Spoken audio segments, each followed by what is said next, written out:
Hallelujah. Ah,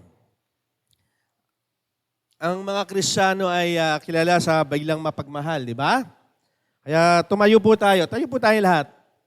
Tayo ulit. Patatayin ko po ulit kayo. Ayan, kamayan po natin ang bawat isa. Yung nasa likod mo, sabihin mo, kinagagalak ko na kasama kita ngayon, umaga. Ayan, kasi di ba tayo mga Kristiyano, we are known by love. Amen? Ayan, baka kasi nandito tayo, hindi tayo nag-uusap-usap, hindi tayo nagbabatian. O pwede na po tayo magsiupo. Praise God. Palakpakan po natin ang Panginoon. Kasi unang-una po sa atin bilang mga Kristiyano ay mapagmahal. Kasi minsan pag umupo na tayo, wala nang pakialaman, no? Wala nang ngitian sa tabi. Kaya dapat bago pa lang tayo pumapasok, ngiti agad ang ating nakikita sa ating mga labi. Okay? Kasi mahalaga po na maunawaan natin na pagmahal natin ng Diyos, mahal din natin ang ating kapwa. Amen? Kaya po sa ating pagpapatuloy na discovering love o pagtuklas sa pag-ibig, ang ating pong verse po ay makikita sa unang Korinto 13:4-7. Ito ay paulit-ulit po natin binabanggit upang hindi po natin malimutan. Kasi po ang tao madaling makalimot eh. Ang sabi po dito, ang tao may pag-ibig ay mapagtiis. Mabait, hindi marunong mainggit. Hindi hambog o mapagmataas, hindi bastos ang pag-uugali, hindi makasarili, hindi magagalitin o mapagtanim ng sama ng loob sa kapwa, hindi natutuwa sa kasamaan, kundi nagagalak sa katotohanan. Matyaga, lagi nagtitiwala, lagi may pag-asa, tinitiis ang lahat. Bakit po dapat natin nauunawaan o naintindihan yung tunay na pag-ibig mula sa Diyos? Ano po, sa panahon po natin yan nakakalungkot kasi po ang pag-ibig po, lalo mo pag pinag-usapan po ang pagmamahal, alin, diyan po pumapasok na lalong-lalo na po sa mga kabataan. Kasi yung pagkaunawa nila, pag nagmahal ka, todo na lahat.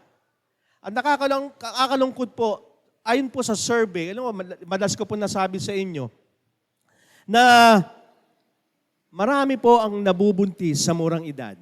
Kaya po ngayon, itong mensahe natin medyo may pagka-sensitibo. Nung ito po yung ginagawa ko po, bubuin ko pa lang, ayaw ko po na agad buuin kasi medyo sensitive po itong pag-uusapan natin. Pero kinausap ako ng Panginoon, kailangan mong sabihin yan. Kailangan mong sabihin yung mensahe ko. Bakit po? Kasi po sa panahon po natin ngayon, alam niyo po ba, maraming kabataan, murang edad, nabubuntis. Sino po dito yung 10 to 15 years old, pakitaas ang kamay? 10 to 15 years old, pakitaas ang kamay po. Wala na po? Ayan, o 15 to 18, pakitaas ang kamay. 15 to 18. Ayan, salamat po sa inyo.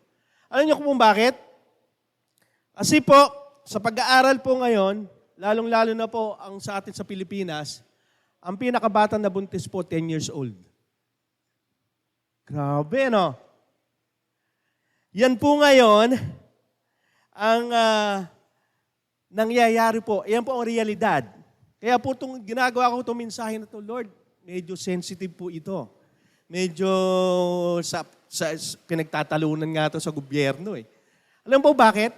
Bakit po kasi dapat na maunawaan? Kasi po pag sinabing pag-ibig, yan na pumapasok yan eh. Kaya di ba, may kanta ba yung pag-ibig, masdan mo ang ginawa mo? Di ba? May kanta po ba yun? Di ba? Masdan mo, marami ngayon na may mga pakwansat yan. Totoo, sa murang edad. Ako pa marami po ako nakikita. Talaga pag nakita ko, bata pa to. Buntis na. Alam ko kasi sa itsura pa lang, tsaka sa built ng katawan, alam mong bata. At sa pag-aaral po, kapag po daw tayo ay ang isang babae nabuntis sa murang edad, hindi pa well-developed yung kanyang womb yata. Yun po ang sabi ng mga doktor. Hindi sa well-developed pa. Kaya pag siya yung maaga nabuntis, may makakaproblema. Alam niyo po? At nung po, sa pag-aaral po, ang Roman Empire at mga sibilisasyon sa Greece o katulad ng Greece, Egypt, Rome, maging ang Babylon ay bumagsak dahil po sa immorality. Dahil po sa immoralidad. Marami po ang bumagsak na mga tanyag ng bansa. Yan po ang kinabagsak nila. At bilang po tayo, kailangan na makita sa hinaharap dahil tayo mga Kristiyano ang pag-asa ng bayan. Amen? Naniniwala ba kayo na ang Kristiyano ang pag-asa ng bayan? Tayo po iyon. Kaya kung po tayo po ay pag-asa ng bayan, dapat nag-look out tayo dun sa hinaharap. Kung sa nakaraan, sa Roman Empire, sa mga Greece, sa mga kilala po yan, sa sibilisasyon, bumaksak because of immorality, paano na kaya ang bansa natin?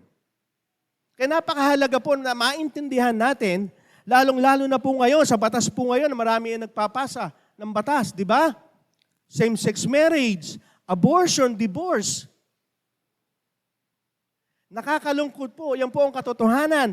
Kaya po may warning. Ito po ang warning. Sabi po dito, the world has dangerous imitation of true love. It is called sexual immorality. It will destroy you. Yung po ang katotohanan. Ang immorality, ini-imitate yan ng sanlibutan as a true love. Di ba, madalas makikita nyo, kung talagang mahal mo ko, ibigay mo na. Tama, mga kabataan?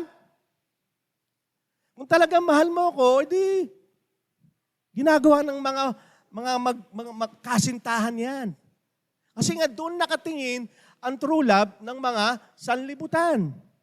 Kaya nga minsan nasasabi nga, pag-ibig, pagmasdan ang iyong ginawa. Marami ang nasisira ang buhay dahil ganyan po ang pananaw nila. Pag ang pag-ibig, ang tunay na pag-ibig, all out, todo na to. Pero hindi po nakikita, it will destroy you. Pag-uusapan po natin yan, yung mensahe ng Panginoon.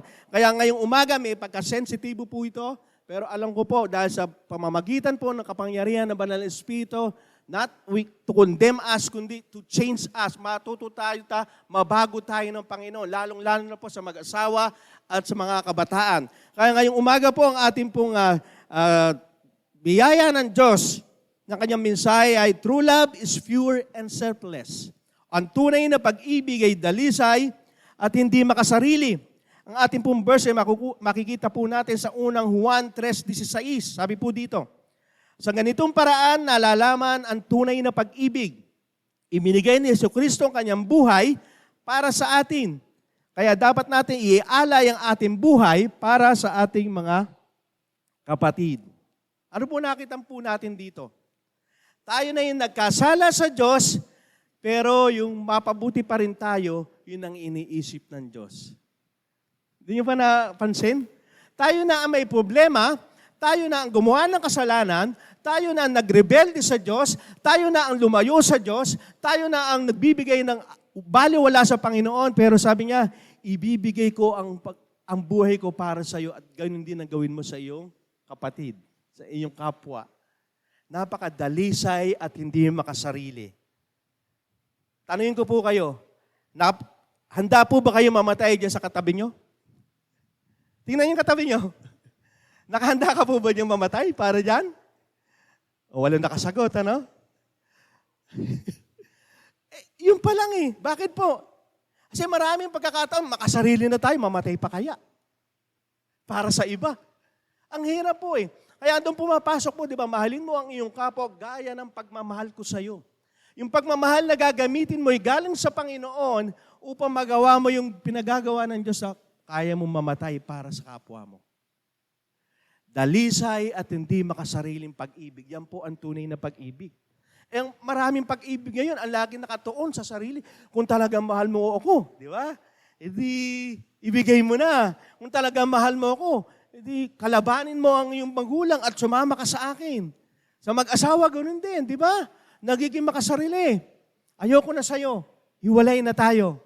Karamihan, ganyan. Yan ang pag-ibig na ginagawa, ini-imitate ng kaaway na alin, nawawala yung pagiging dalisay o puro ginagawa makasarili. At dito makikita natin na binibigay ng Panginoon yung tunay na kahulugan ng pag-ibig sa atin. Ang pag-ibig ng mundo ay merong verbally abuse, sexually abuse. Hindi ito ang tunay na pag-ibig. Lalo po sa mag-asawa, di ba? Pag-mag-asawa na, pagbago pa lang. Ang sweet eh. Hindi mo papaparinggan ng mga bagay na ayaw mo marinig, di ba? Lalo na pagbago pa lang kasal. Ang sweet nila, puro I love you. Diba, lumipas naman 4 years to 5 years, nag-speaking of tongue na. Nagsasabi na ng iba't ibang lingwahe, asawa mo. Eh kaso kung asawa lalaki, hindi marunong magkaroon ng interpretation sa lingwahe, mahirap na yun. Di ba? Kung ano-ano sinasabi, iba't ibang salita na. Nagkakaroon ng verbally abuse and sexually abuse. Ano po sinasabi dito sa Efeso 5:25-26? Mga lalaki, makinig po kayo. Mahalin ninyo ang inyong asawa tulad ng pagmamahal ni Kristo sa kanyang iglesia. Inenag niya ang kanyang sarili para sa iglesia upang maging banal ito, matapos linisin sa pamamagitan ng bautismo sa tubig at ng salita ng Diyos. Ang tunay na pag-ibig ay laging pabigay. Hindi nyo makikita yung John 3:16? Kung magbibigay-bigay, alam po, ang Kristiyano dapat ganun, give and give. Kung magte-take ka, pasalamat ka.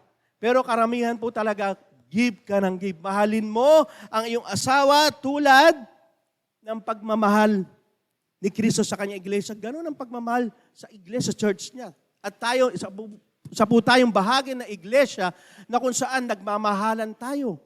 At ganun yung pagmamahal na yun, hindi makasarili. Hindi lang nakatuon sa sarili niya, ang Diyos hindi ganun. Kasi kung nakatuon, wala na iglesia, hindi na siya yung pinakaulo. Sino ba tayo para tayo mahalin ng Diyos? Para mamatay siya para sa atin. At ganun po ang sinasabi ng Panginoon. Ang madalas po kaya nasisira ang isang relasyon dahil sa mga unmet expectation. Lalo sa mga mag-asawa na. Di ba? Ini-expect mo pag kayong mag-asawa na, ang asawa mo, lalo mga babae, talagang hindi magbabago. Tama? Ang lalaki, ganun din. Pero pag nag-asawa na 3 years up, nawawala na yon. Nawawala na yung sweetness, nawawala na. Bakit? Kasi sa expectation na nangyayari sa atin, ini-expect mo. Naalala ko tuloy ang asawa ko, pero biruan lang po ito. Sabi niya, Daddy, bakit? Nangako ko sa akin, ano yun? Gagawin mo akong prinsesa. Sinabi ko ba yun? Oo, sinabi mo sa akin yun. Pero nagbibiruan lang po yun. Pero, naman ganon, di ba? May sitwasyon tayong ganon. Na pag dahil sa ganon, may ina-expect. Di ba sabi mo ganyan? Ibibigay mo nga sa akin ng bituin at ang buwan. At ang araw susungkitin mo. Ini-expect mo yun na magiging maganda ang buhay mo. And ito nangyayari. Kaya nagkakaroon ng problema Tanggalin natin expectation kaya. May unmet expectation pa. Wala na, di ba? Kaya po tayo, tinanggal natin expectation, give tayo ng give lang. Hindi nyo napapansin yun. Kasi madalas kaya nagkakaproblema ang relasyon kasi ine-expect mo Ine-expect ko ganito ang asawa ko Ine-expect ko rin ganito Kaya tanggalin natin expectation. Para wala unmet expectation na. Bakit? Para bigay lang tayo ng bigay. Nangyayari, hindi po tayo nagiging makasarili. Kasi ang Bible, sinasabi nga dito, laging forgive. Di ba sabi, mas mabuti pa ang nagbibigay kaysa tumatanggap? Totoo po yun. At yun ang ginagawa sa atin ng Diyos. Ang imitation ng love ay ito po yun, masasamang hilig, lust of the flesh. Ano po sinasabi sa 2 Timoteo 2:22? Kaya iwasan mo ang masasamang hilig ng kabataan. Yan po ang mga kabataan. Pagsikapan mo mamuhay na matuwid, tapat, mapagmahal, at may makabuting pakikitungo sa kapwa kasama ang tumatawag sa Panginoon na may malinis na puso. Madalas po kasi sa mga kabataan, yung ito na yun, hindi na nag-iisip. Basta pag pumasok ang pag sinabi nagmahal na, sabi ng pagmamahal, kaya may mga puppy love, di ba? May mga ganyan pa Yung mga pag-crush na. Bakit, crush ko kasi siya, ang ganda kasi ng mata. 3. Ay, hindi pala. Maganda, mapungay ang mata. Di ba, gano'n? Sexy, maputi. Akala nila, love ka agad yun. Yan ang nagiging problema. At ang nagiging dahilan, kaya yung yung sasabi masasamang hilig ng kabataan, kasi sila yung mga kabataan na hindi natakot. Hindi nyo napapansin ng mga kabataan, matatapang pagdating sa mga gawain, lalo na pag-ibig. Napapansin? Hahamakin ang lahat, masunod ka lamang. Yan ang mga kasabihan na kung saan wala sa konteksto ng salita ng Diyos. Bakit? Iwasan ang masasamang hilig, kundi habulin ang pagmamahal na dalisay at matuwid na pamumuhay. Ang pong nakakalungkot lalo sa mga kabataan, pagdating sa pag-ibig, todo na. Hindi na nag-iisip. Kaya pag-ibig, magsasama, walang kasal. Ayun po nakakalungkot. Marami po akong napapansin ngayon. Pag ini-interview, wala pong kasal. Sabi, ito po yung dalawa na nagsasama. Wala pong binabanggit na kasal. Ito po yung mag-asawa na ay hindi mag-asawa, ito po yung nagsasama. Boyfriend and nagsasama. Ibig sabihin, hindi sila kasal. Ganun na po ang nangyayari, ginagawang normalize na yung ganung mga sitwasyon. Sa panahon, sinong kapanahonan namin, pakitaas ang kamay. Di ba? Kapag ikaw babae, isang gabi pa lang na hindi ka sumama, ay hindi papayag, kasal na yan. Eh dito, 1 buwan na nagsasama, hindi pa nagagalit ang magulang. Okay lang, suportahan ta ka. Kaya hindi nyo napapansin, nino-normalize na yung mga bagay na mali at ginagawan tama na ngayon. Kaya, wake up call po sa atin lahat ito, magulang, mga anak, mga kabataan, di porkit nagagayat, maraming gumagawa ng mundo, tama na. Okay na. Hindi. Lagi po tayong babase kung ano ang sinasabi ng salita ng Diyos. Kasi bakit po? Bakit po ginawang topic po ito, medyo sensitibo? Hindi nyo napapansin, pag sinabing pagmamahal may kasamang sex? Yung napapansin? Tanungin ko po kayo, masama po ba ang sex? Sinong pakitaas ng kamay naniniwala masama ang sex? Sino po naniniwala hindi masama ang sex, pakitaas ang kamay?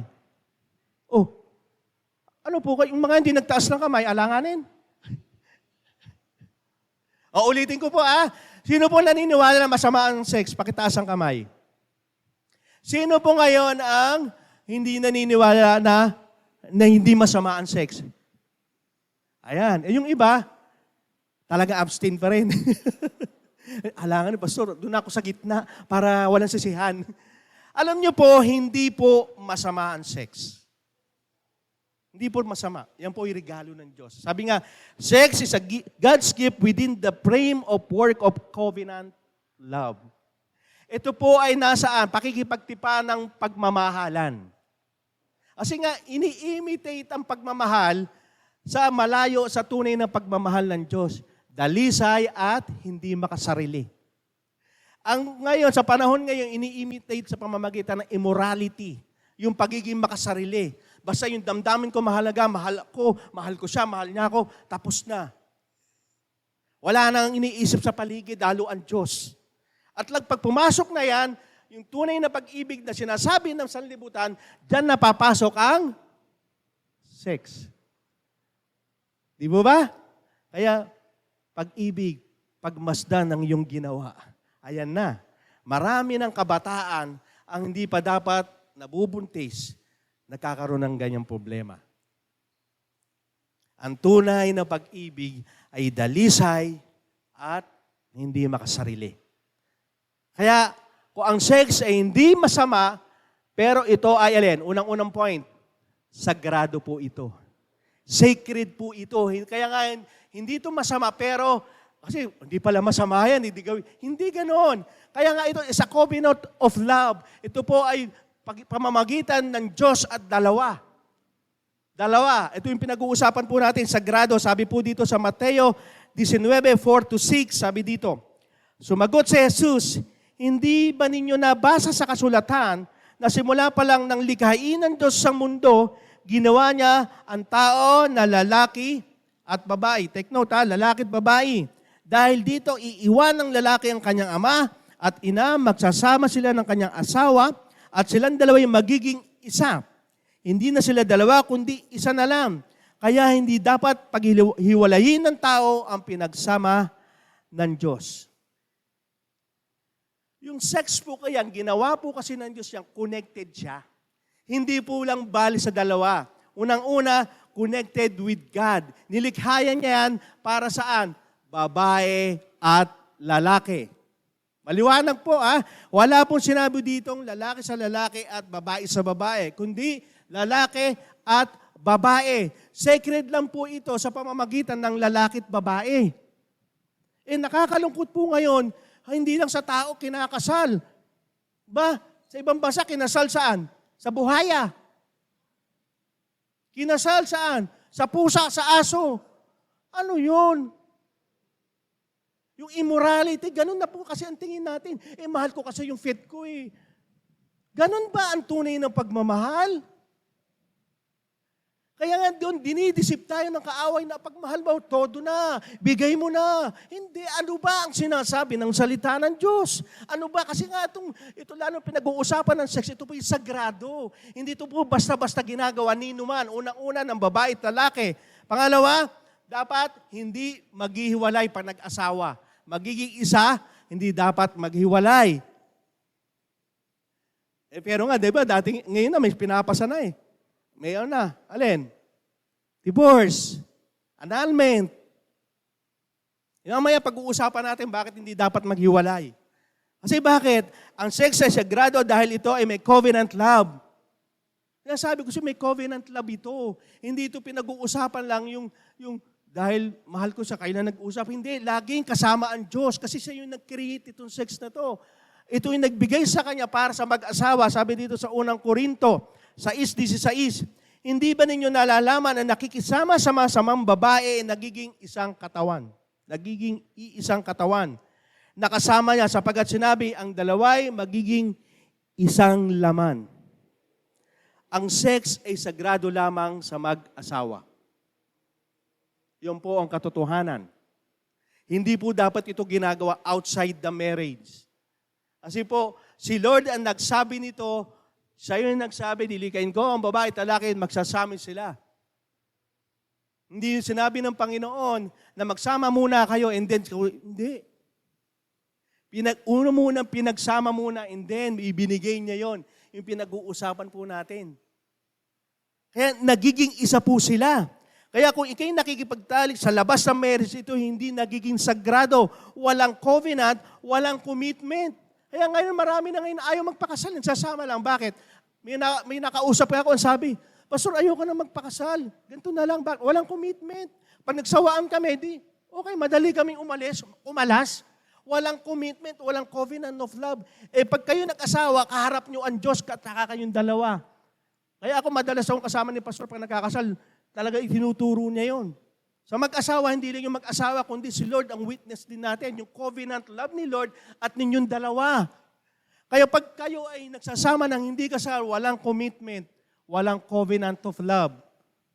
Kaya pag yan ay ginagawa mo, yung pakikipagtalik outside the marriage, I tell you, hindi yan sa konteksto, hindi yan sagrado mula sa Diyos.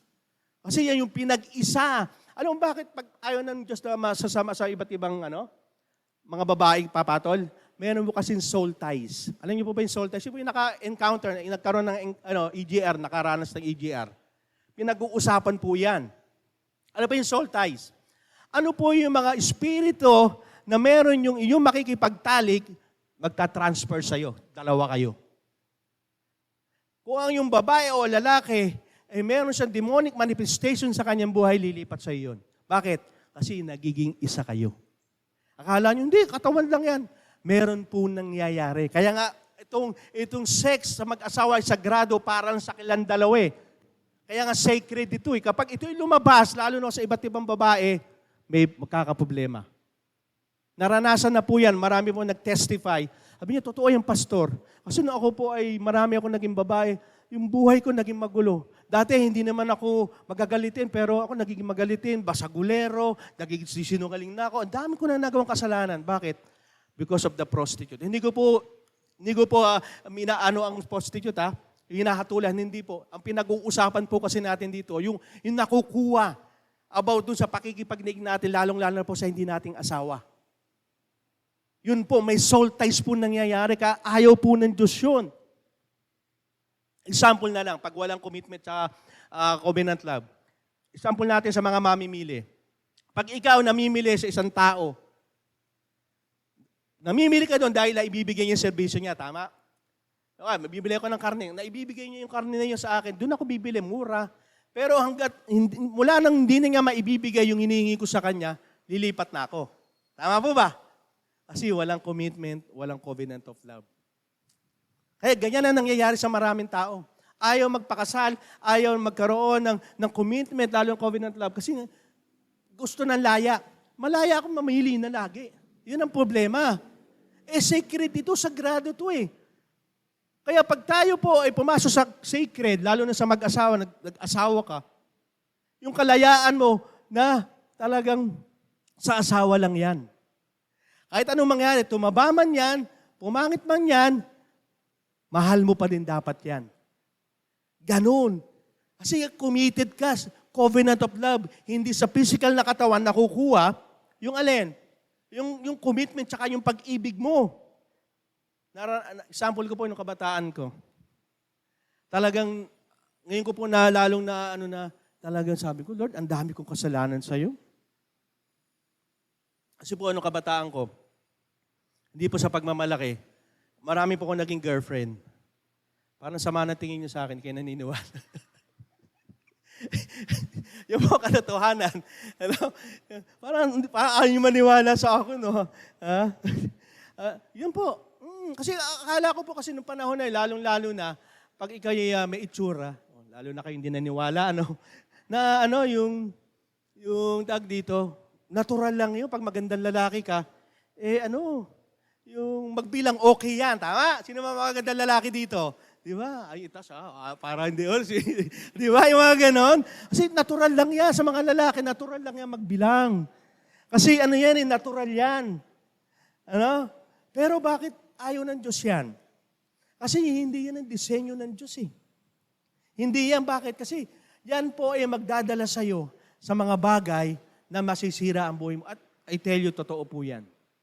Sa panahon natin ngayon, di ba sabi nga nun, huwag ka na maghanap ng gwapo kasi ipagpapalit ka niya. Ngayon sa panahon natin, kahit pangit niya, nagpapalit na rin ng iba. Paano na? Wala ng choice. Hindi yun ang pinag-uusapan. Ang pinag-uusapan dito po, huwag po tayong magbigay na kung saan dadaan tayo sa pakikapid. Alam mo yung pakikapid, hindi lang po sa mag-asawa po yan. Pag-usapan po natin sa unang Korinto 6:18, sabi dito, umiwas kayo sa pakikiapid, bawat kasalanan maaaring gawin ng tao ay nasa labas ng katawan. Ngunit ang gumagawa ng pakikiapid ay nagkakasala laban sa kanyang sariling katawan. Kasi po may mga kasalanan na hindi nakaka-apekto sa katawan natin. Tama? Hindi nakaka-apekto yan. Sinungaling ka, nakaka-apekto ba sa katawan mo? Hindi naman eh. Pero yung pakikiapid, yan po yung nakaka-apekto physically sa ating katawan. Yan po yung nakaka-apekto. Yan po ang ayaw po ng Panginoon. Bakit? Maraming pagkakataon makakakuha ng sakit. Kaya ayaw nga ng Diyos yan eh. Di ba? Marami ang nasira, namatay dahil akala nila yung sex na yan ay para sa lahat at yan ay hindi sagrado, yan ay hindi dalisay, hindi makasarili. Nagkaroon ng sakit. HIV, ano po ba? Ano ba yung mga sakit sa nakukuha? Herpes, maraming bagay. Paghihiwalay ni relasyon at magulong pagsasama. Wala po kong nakita na marami po siya naging asawa, naging masaya sila lahat. Lalo na pag namatay na po yung lalaki, magugulat na lang kayo, dami lumalabas mga tatay, mga anak. Yung po, masaya pa ba yun? Magulo na. Lalong-lalo na po, pag pinag-uusapan na yung mga ari-arian na maiiwan. May kapatid pala ako sa labas. may ano pala ako. Di ba? Magulo. At ayaw po yan ng Panginoon. At sa sariling katawan natin, nakaka-apekto yan. Akala natin, enjoyment. No. Yan ang gawa ng kaaway. Bakit? Dahil sagrado ang ating katawan dahil ito'y para sa Diyos. Hindi para sa iyo yung katawan na yan. Ano ba sabi sa unang Korinto 6:19? Hindi ba't ang katawan ninyo ang templo ng banal na espiritong nasa inyo at tinatanggap ninyo mula sa Diyos? Kung ganon, ang katawan ninyo hindi sa inyo, kundi sa Diyos. Sabi mo sa katawan mo, sa katabi mo, hindi, yung katawan mo, hindi yan sa'yo. Sabi mo, baka inaangkin niya eh. Kundi saan? Sabi dito, ang katawan ninyo hindi sa inyo, kundi sa Diyos. Hindi sa iyan. Bakit? Una-una, yan ay templo ng banal na espiritu. Kapag yung katawan na yan ay ginagamit mo sa pakikiapid, sa immorality, ano nangyayari sa banal na espiritu? Nagigrieve siya, nalulungkot siya. Okay? Hindi ayaw ng Panginoon na ang katawan na yan ay magamit sa mga immorality. Ayaw niya yan. Bakit? Kasi nga, mula nang tinanggap natin ng Panginoon, hindi na sa atin yung buhay natin. Mas lalong-lalo na yung katawan na yan. Kaya nalulungkot si Lord kapag ginagamit mo yan sa mga bagay na masisira ang ating katawan. Na masisira yung binigay ng katawan na ito dahil ito'y templo ng banal na Espiritu, dapat ito'y ginagamit para lang sa kaluguran ng ating Panginoon. Para lang sa Diyos. Bakit po? Dahil sabi dito sa unang Korinto 6:13, ang pagkain ay para sa tiyan at ang tiyan ay para sa pagkain. Ngunit ito at ang mga iyon iwawasakin ng Diyos, gayon man ang katawan na hindi para sa pakikiapid. Ang linaw po. Kung ang katawan natin ay para sa Diyos, hindi yan para sa pakikiapid, kundi para sa Panginoon at ang Panginoon ay para sa katawan. Sabi mo ulit sa katabi mo, para sa Diyos yan. Baka makalimutan na naman eh. Madalas tayong ganon. Ang pakikiapid hindi lamang po sa may asawa, sabi ko po kanina, pati na po lalo sa mga taong hindi kasal. Bakit po? Kasi po maraming pagkakataon, alam nila sa sex ay appetite. Ano yung appetite? Pag gusto mo, gawin mo. Marami po ako sa documentary, napanood ko po ganyan. Nagkaroon sila ng sex addiction dahil pag sila gusto nila, gamit lang sila. Marami siyang girlfriend, gamit lang sila. Ganon, para lang pagkain. Pag nagutom ka, gawin mo. Hindi po yan. Bakit? Sagrado po yan. Galing nga po yan sa Diyos. Yan ang katawan na ginagamit mo ay hindi sa iyo, hindi sa Diyos. Magutom ka sa Diyos, hindi magutom ka sa mga imoralidad o pakikiapid. Maraming kabataan ganyan. Yung po yung napanood ko, kabataan lalaki po ito. Kasi may itsura nga siya eh. Hindi kami nagkakalayo. Nandun siya, nandito ako. Pero anong ginawa niya? Nagsisi siya. Bakit? Nagkaroon po siya ng sakit. Kasi nga, akala yung katawan niyang ito, pag gusto niya, gagawin na lang. No. Lalong-lalo na kung hindi kayo kasal. Yan ay para sa Diyos. May kabanalan at may dalisay. May malinis. Yun po ang nais ng Diyos. Kaya hindi po dahil gusto mo, gagawin mo. Ang katawan may para sa Diyos, hindi sa iyo. Ang kagustuhan ng Diyos ang gagawin at hindi ang sarili mong kagustuhan. Lalong-lalo na po sa mga hindi mag-asawa. Wag na wag niyo pong gagawin niyan. Ang katawan ng templo ng Banal na Espiritu ay dapat po nating inaalagaan. Sabi mo sa katabi mo, kamusta ang pangangalaga mo sa katawan mo? Tanungin nyo ba, kamusta ang pangangalaga mo sa katawan nyo? Kasi mahalaga kung yan hindi sa'yo, aalagaan mo. Tama? Ano yung ginagawa mo sa iyong katawan? Ito, pag-uusapan na rin natin, hindi lang sex. Alin? Disiplina sa sarili. Sabi, ay, huwag ka na kumain yan. Matatamis kasi may Hindi, Lord. Konti lang naman. Di ba? Ganun madalas eh. Anak, makakasama sa katawan mo yan. Hindi, Lord. Anak, hindi katawan mo yan. Akin na yan. Tama? Kapag pupumilit ka, sabi ni Lord, di ba, akin yung katawan na yan, kukunin na yan. Gusto mo yan, kunin yung katawan mo. Minsan naman, sa mga bisyo, ganun, Lord, ito na lang ang aking habits, yung pag-iinom. Konti sigarilyo, okay na. Hindi, anak nga, hindi. Sa mga 2 years na lang, tsaka titigilan ko. O sige, sabi ni Lord, o sige, kalahating katawan lang ang kukunin ko sa iyo. Kaya yun, stroke. Madalas tayong mag-flee pagdating sa ganun. Pag hindi yan katawan mo, katawan ng Diyos yan, magpadisiplina ka. Ay, yung message natin, di ba? Yung last week, sino po dito, di ba? Magpadisiplina tayo na alam mo na hindi yan ang katawan mo, gamitin mo yan para sa Panginoon. Amen? Gamitin natin yan para sa Panginoon. Gamitin natin mabuti ang ating katawan para hindi yan iuwi ni Lord. Kung yan ang ginagamit sa pakikiapid, mag-isip-isip ka. Kasi katawan ni Lord yan. Baka mabigat, kunin na ni Lord yung katawan na yan. Kaya nga gusto ng Panginoon ay i-offer natin yan. Bakit? Kasi nga yan ay nakalulugod sa ating Panginoon. Maging kaluguran, sabi sa Roma 12:1. Kaya mga kapatid, nakikiusap ako sa inyo, alang-alang sa maraming pagkakataong kinawaan tayo ng Diyos. Ibigay ninyo sa Kanya ang inyong sarili bilang mga handog na buhay, banal at kalugod-lugod, kaya ito ang tunay na pagsamba sa Kanya. Ang katawan na yan. Sabi mo sa katabi mo, yung katawan na yan, gamitin mo para sa Diyos. Para sa paglilingkod. Magsasabi sa akin, Pastor, dalaga ako, wala naman akong asawa eh. I'm not from, yun na nga problema eh. Kasi maraming kabataan, lalo na yung pag umaabot na sa fik na mga age, ganito na wala pang asawa. Ano kaya, pinakaitan ba ako ni Lord, nakagandahan, nakagwapuhan, bakit ngayon wala pa akong asawa? Alam niyo bakit? Kung ang problema mo ay ang nasa ng laman, gamitin mo yan para sa Diyos. I-focus mo yung sarili sa Diyos. Kung wala ka pang asawa, i-focus mo yan sa Diyos. Yung lakas, i-focus mo yan sa Diyos. Ay yung isip, ibigay mo yan sa Diyos. Upang sa ganon, hindi ka doon mailagay sa sitwasyon na mapupunta ka doon sa immorality o pakikiapid. Kung sino-sino ang gagamitin mo para lang masatisfy ang iyong sarili, hindi po yun ang true love. Ang true love po ay ang sumusunod sa Diyos dahil ang katawan natin ay gusto ng Diyos na maging buhay, banal at kalugod-lugod sa kanyang harapan. Sabi nga ng Panginoon, darin ng Panginoon, ng katawan na yan, pupuksain ko lahat yan. Di ba mamamatay naman lahat ng katawan lupa natin ito, mawawala yan. Ngunit ang mahalaga yung ating kaluluwa, ang ating espiritu na may dalisay at hindi makasarili. Yan ay mapupunta kung saan makakasama natin ang Panginoon. Yun po ang kagustuhan ng Panginoon.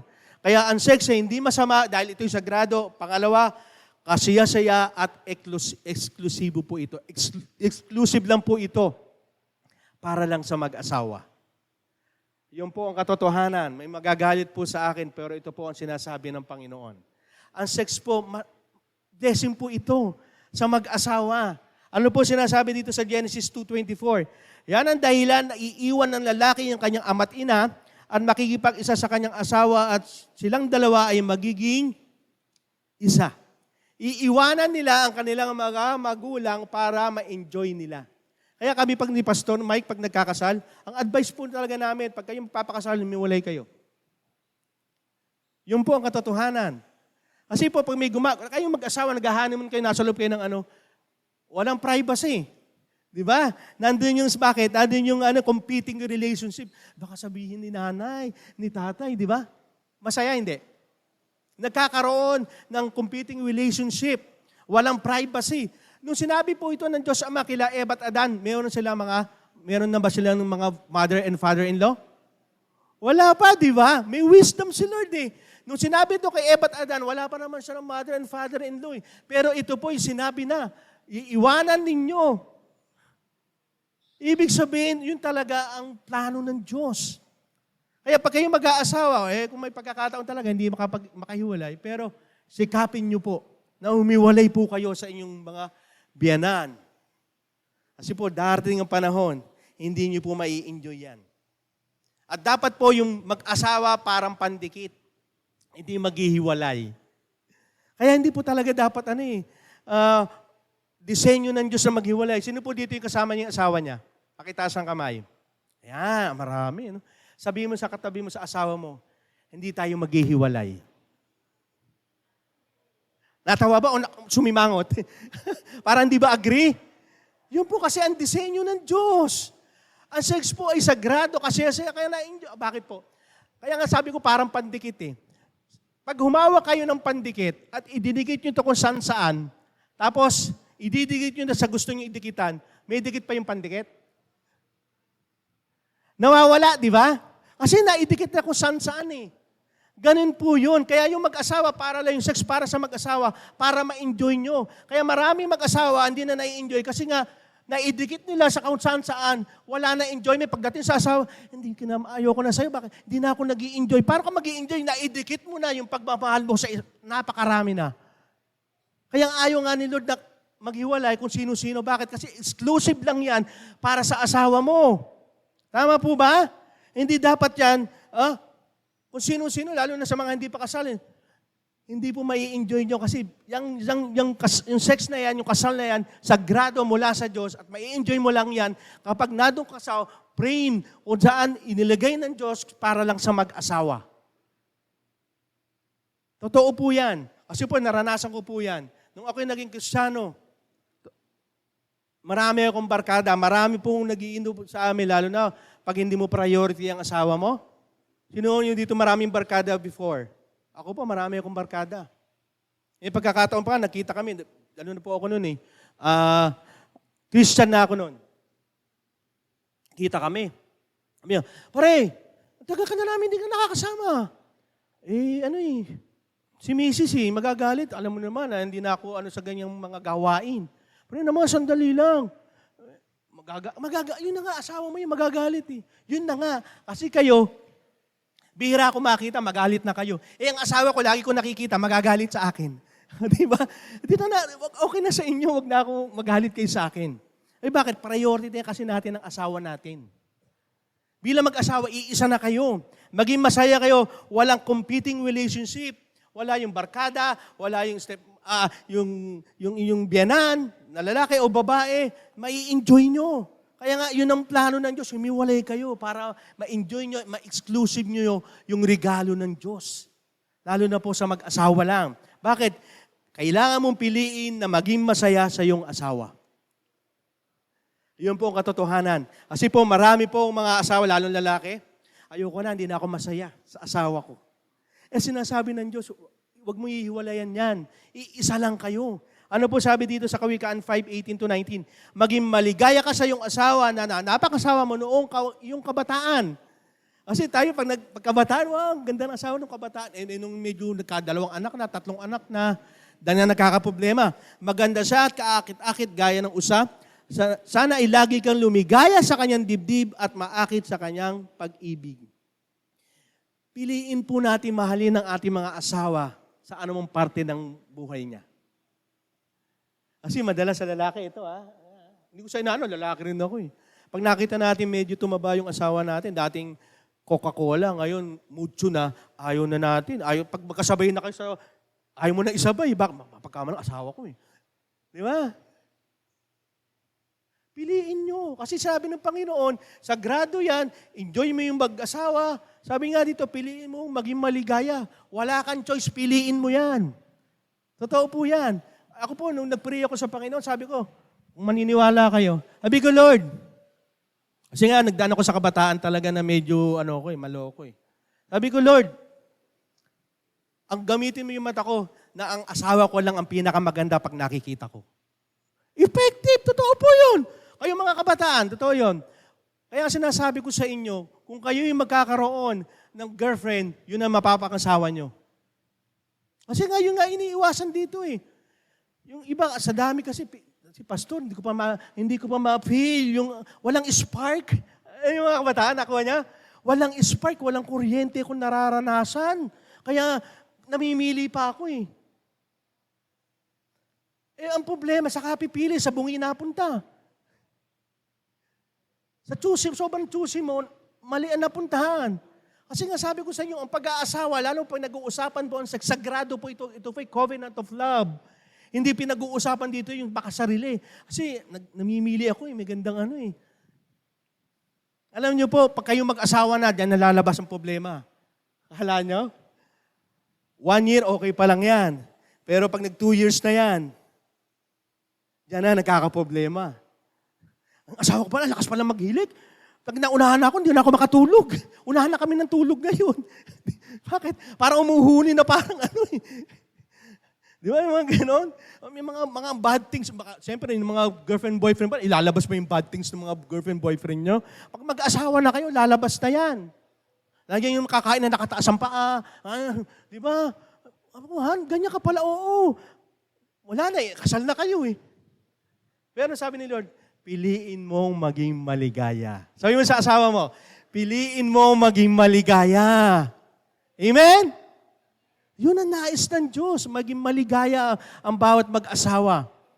At sabi ko sa mga kabataan, sabi ko sa inyo, huwag kayong papasok sa isang sitwasyon na alam mo ay dulo pa lang, magsisisi ka.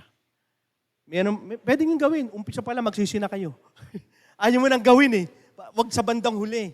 Kaya sabi ko, di ba yung isang mensahe ko, ang mga disobedient, tawa ngayon, iyak later. Yung mga obedient, hirap ngayon, pero sarap later. Yun po ang totoo. Iba, kailangan mo mag-aral. Hindi ako mag-aaral ako. Ba't sila may mga boyfriend, may girlfriend? Malungkot ako. Yan ang gawa ng kaaway. Kasi ang tunay na pag-ibig, sabi ko, hindi makasarili. Isipin mo ang kapakanan ng magulang mo, lalong-lalo na ang Diyos. Kasi lalo sa mag-asawa, pag tayo may maraming babae, laging comparison eh. Kaya ayaw nga ng Diyos yan, di ba? Pag ang lalaki, ayoko sa'yo, itong aking number 2. Mas magaling to eh, mas maganda. Nagkakaroon ng comparison eh. Kaya ayaw nga ng Diyos, ganun din sa ating mga dalagat binata. Pag marami kayo, mas maganda pa yung number 2 ko, yung girlfriend ko number 2, yung boyfriend ko number 3. Nagkakaroon ng comparison eh. Kaya nga laging sinasabi namin, lalo si Pastor Mike, yung magiging girlfriend at boyfriend mo, yan dapat ang mapakiging asawa mo. Maraming maano sa akin. Pastor, hindi pa naman ako mag-aasawa eh. Hindi, iwalayan mo. Hindi pa pala mag-aasawa eh. Hindi, knowing to each other pa lang kami. Hindi pa mga banat na mga kabataan ngayon eh. Kung hindi yan ang magiging asawa mo, tigilan nyo yan. You are wasting your time, your energy. Bakit? Wala naman pala patutunguhan yan. Kaya kayo mga magulang, kung may manaliligaw sa mga anak nyo, may mga anak na babae dito, kung sinabi nung mga lalaki, tatanungin mo, pakakasalan mo yung anak ko, ay hindi po, bata, wag ka na muna, wag mo nang anihin. Bakit? Anong gagawin mo sa anak ko? Lalaruin mo lang? Ganon. Kasi yun talaga ang gusto ng Diyos eh. Kung sino magiging asawa mo, para dikit na, sabi ko sa inyo, pag iba't ibang dikit yan, pagdating sa asawa na, wala nang pandikit, wala nang enjoyment, wala nang eksklusibo. Kasi bakit? Nagamit na. Kaya ayaw nga ng Panginoon, kasi ang katawan na mag-asawa, eksklusibo lamang sa kanila. Sabi po doon sa 1 Corintios 7:3-4, dapat ibigay ng lalaki sa asawang karapatan nito. Gayon din naman ang babae sa kanyang asawa, sapagkat ang babae walang karapatan sa kanyang katawan, kundi ang asawa. At gayon din ang lalaki, walang karapatan sa kanyang sariling katawan, kundi ang asawa. Inuutos ng Diyos na ang katawan na mag-asawa ay para lamang sa isa't isa. Mga mag-asawa, tanungin ko po kayo, papayag ba kayo pag ang asawa nyo pahiram ko sa iba? Di ba? Ayaw nyo? Eksklusibo nga para lang sa asawa nyo eh. Asawang babae, pag sabihin ko ng lalaki, asawang lalaki, pahiramin ko muna yung asawa mo ha, papayag ka? Hindi, kasi eksklusibo nga lang yan para ma-enjoy nyo nga yan, para sa isa't isa. Kaya kayo mga kabataan, mag-isip-isip kayo. Kung mag-aasawa kayo at hindi nyo kaya ibigay yung commitment at covenant love para sa mapapangasawa, tigilan nyo yan. Huwag na kayong mag-apura. Sasabihin ko sa inyo, ini-discourage ko na kayo, walang matutunguhan ng result. Kasi minsan yun nangyayari. Pastor, ba't ganito nangyari sa aming mag-asawa? Hiwalay na kami. Bakit? Dati sabi niya sa akin, hindi daw siya, mamamatay daw siya pag iuwala daw ako sa sarili, pag hindi daw niya ako kasama. Ngayon, ikamamatay niya daw pag ako kasama niya. Nabaliktad na. Bakit? Maling desisyon. Kaya sinasabi ko sa inyo, na dapat tayo maging handa sa mag-asawa na maging malinis. Ayan, sa mag-asawa, iyan ko sa inyo, kasi minsan, may mga asawa ganito no? Pag ihirit ang lalaki, kaya sabi ko, may sensitibo po ito medyo mga kabataan Kasi pinag-uusapan po natin to Di ba, pag ihiling ang mga asawang lalaki, pagod ako. Ganyan, di ba? Pagdating naman sweldo, kahit hindi sabihin ng asawa, may karapatan ng iyong lalaki at ang asawa sa katawan ninyo. Ito naman ang advice ko, Yung mga nanay naman, maging mabango tayo, Maraming tumatawa. Totoo yun. At yung mga tatay, maging mabango din, baka amoy lupa tayo. Kasi nga, iisa nga tayo Kailangan maging mabango. Hindi lang oras ng sahod ng asawa mo, tsaka magiging mabango. Hindi, every time. Ito naman advice ko sa mga asawang lalaki, bigyan nyo ng pagpapapardo, pagpapaganda yung asawa ninyo. Kasi bakit? Kung yung asawa nyo naging losyang because of sa mga asawang lalaki yon. Isa po natutunan ko kay Pastor Mike nung kami umatin ng G12 doon. Pag ang asawa mo ay nalosyang, kasalanan ng asawang lalaki yun. Yung mga asawang babae rito, binibigyan ko kayo ng pagkakataon humingi pamparlor, pampagupit, pampaganda sa asawa ninyo. Bakit? Iisa nga kayo di ba? Amen! Amen. Walang umiimin na lalaki Yun po ang katotohanan. Kasi nga, isa pa yung natutunan ko rin si Pastor Mike, isang mentor ko po yan eh. Kasi nga, bakit? Paano ka tatabayan ng asawa kung amoy lupa ka? Paano ka? Freshen up. Di ba? Ganon din sa lalaki, ganon din sa babae. Ba't laging blooming ka sabi dito? Di ba sabi dito na parang kabataan nyo. Parang kayo nagliligawan. Dapat nga nagde-date pa rin kayo mag-asawa eh. O sa mga, ito naman, mga payo ko sa babae. Pag sinasabi naman ng asawang lalaki, date tayo. Paano namang anak natin? Paano nang kakainin natin? Huwag niyong problemahin yon. Magsama kayong mag-asawa. I-enjoy nyo, exclusive yan para sa inyong mag-asawa. Kasi wala tayong budget eh. Ito nga, binibigyan tayo ng Lord para sa ating dalawa. Kasi madalas sa nanay ganyan. Pag wala ng budget, huwag na tayo mag-date para na lang sa ano natin to. Kaya naman yan, nangyayari, hindi na nai-enjoy. Kasi yung ginagamit ni Lord yan para ma-enjoy natin yung mga bagay na ito. Amen? Kaya dapat po maunawaan natin. And tanong po kasi may nagtanong. Ano, Pastor, kung nagawa ko na po yan? Yung immorality, yung pakikiapid. Paano na po? Di ba? Paano na po yan, Pastor, kung nagawa ko na yan, may pag-asa pa? Meron po nangyari po ito po yung sa Bible kung saan may isang mangangalunya o nakikiapid na babae. Alam niyo po, nabasa na po yan? Sa bukod ng Juan. Sabi nung nakahuli doon sa babae, nilapit nila kay Jesus. Sabi niya, Jesus, anong gagawin mo dito? Sa babae nahuli namin nakikiapid, nangangalunya. Sabi niya, nakikiano sa mga hindi niya asawa. Ang sabi ni Jesus, di ba, nagsusulat siya dito.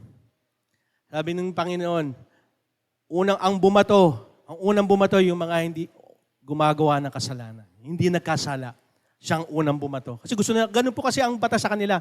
Pag nahuli ka po nangangalunya, babatuin nga hanggang sa mamatay. Throwing stone.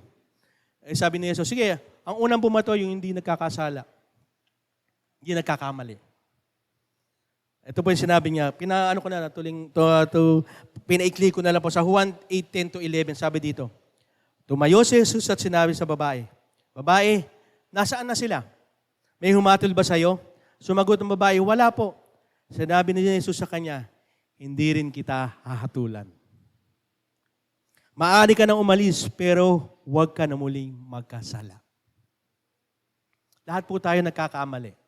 Lahat po tayo maaaring na-prone ka rin sa ganyang sitwasyon na pangangalunya, yung immorality. Pero sabi ni Lord, may pag-asa. Amen? Sabi ni Lord, hindi nga kita hinatulan eh. Pero sabi ni Lord, huwag ka na muli magkasala pa uli ng ganyang bagay. Ganon kabuti si Lord. At yan, sa oras na ito, hindi po tayo inuhusgahan ni Lord. Ako po, nangyari po sa akin yan. And I'm so blessed. Katulad ng kinanta kanina, hindi po tayo dapat mabuhay sa takot. Sino po mga anak ng Diyos dito? Pakitaas ang kamay. Amen. Ibig sabihin, hindi ka hatulan ni Lord. Sinabi ni Lord dito, hindi ka rin kita hatulan. Kaya wag mong hatulan yung sarili mo. Minsan yung sarili natin ang ating umahatol, di ba? Hindi ako karapat-dapat kasi ang dumi ko, ang dami kong nagawang immorality, ang dami kong bagay na ginawa. Pero sabi ni Lord, kung ako ang Diyos, hindi kita hinatulan eh. Wag mong hatulan ng sarili mo. Pero sabi ni Lord, huwag ka na muling magkasala pa. Sana maging ito po ay isang wake-up call sa atin lahat. Na huwag natin gawin pang muli. Kung nagawa natin to, humingi tayo ng tawad sa Panginoon at magpalinis at sin no more. Huwag na natin ulitin ito. Amen?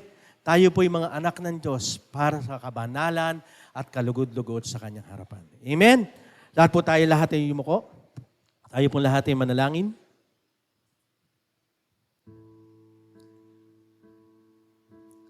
Lord and Heavenly Father, tunay nga po, Panginoon, napakabuti mo. Lalo na po sa aspeto ng ganito na medyo ayaw pag-usapan.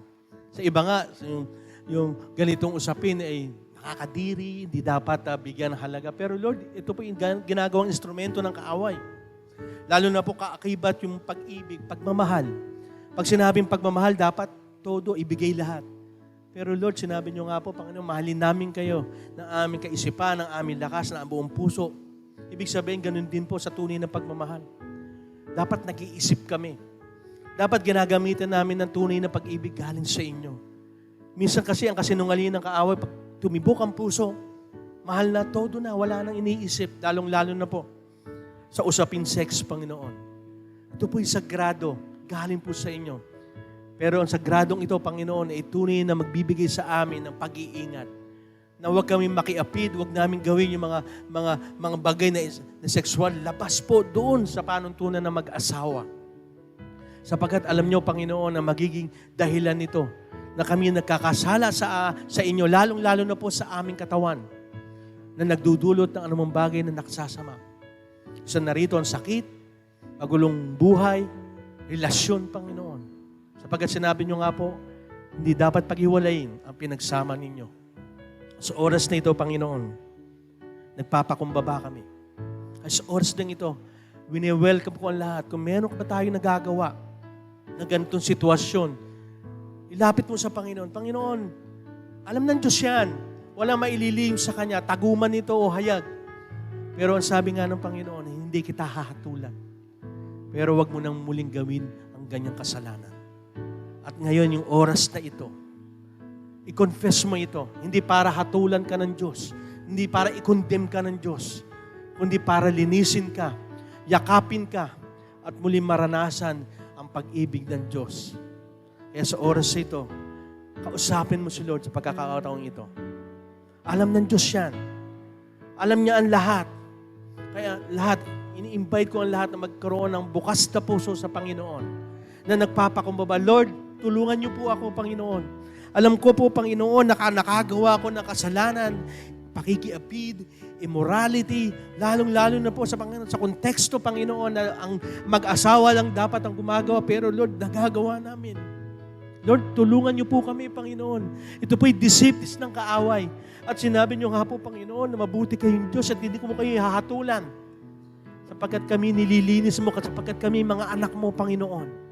Na gusto mo kami mabago, na gusto mo, Panginoon, maging maligaya kami. Lalo na po sa taong ibibigay niyo sa amin o yung tao na asawa na namin ngayon. Kaya sa oras nito, Panginoon, linisin niyo po kami. Bigyan niyo po kami, Panginoon, at tanggalin yung mga guilt, Panginoon, sa aming buhay na binabato ng kaaway na nagawa namin noon. Pero Lord, pinatawad mo na kami at patatawarin pa sa aming magagawang kasalanan. Pero Lord, ito po, Panginoon, yung immorality, Lord, ayaw niyo pa mangyari ito. Sapagkat ito po yung nangyari sa Sodom at Gomorrah, na kung saan yung galit at puot niyo yung naranasan. At ayaw namin maranasan yung galit at puot niyo, Panginoon, na mabaliwala ang kamatayan at muling pagkabuhay ng aming Panginoon Kristo para lamang sa makasariling pagnanais namin, Panginoon. Yung lust of the flesh. Lord, ayaw namin ito. Gusto namin mahalin ang aming asawa. Gusto na namin, Panginoon, na maging isa kami. Ganon din po sa aming magiging asawa. Hindi kami maghahanap, kayo ang magbibigay sa amin ito. Sapagkat pag kayo ang nagbigay, lahat ay magiging maganda, kasiyasaya, may kabanalan, at mapupuri ang iyong pangalan, Panginoon. Muli po, Panginoon, salamat po sa paglilinis. Salamat sa kapatawaran. Salamat sa dakilang pag-ibig niyo para sa amin. Ito po ang aming dalangin sa pangalan ni Jesus. Amen. Palakpakan natin ang Panginoon.